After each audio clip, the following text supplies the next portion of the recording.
Welcome to Lesson 6 of our Distance Learning series.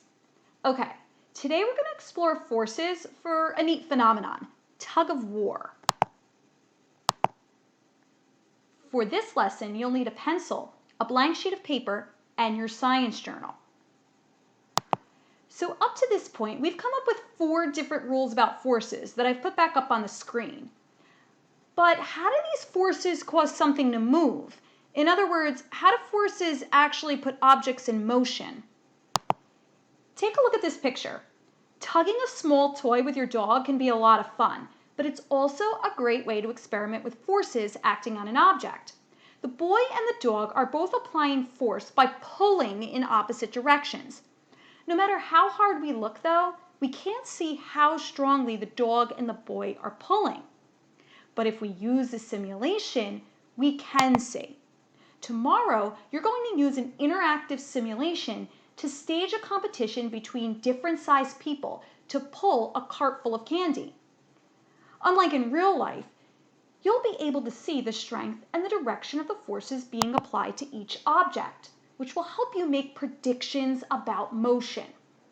Now, before we test out different scenarios, we're going to make those predictions. Take out your science journal or any blank sheet of paper and create a table like you see on the screen.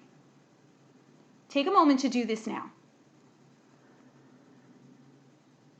Now, for each trial, I want you to predict which way the cart will move and explain or justify your prediction.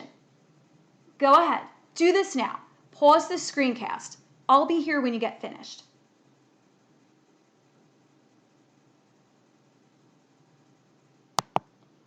So even though our class isn't meeting together in one room, that doesn't mean our discussions have to stop.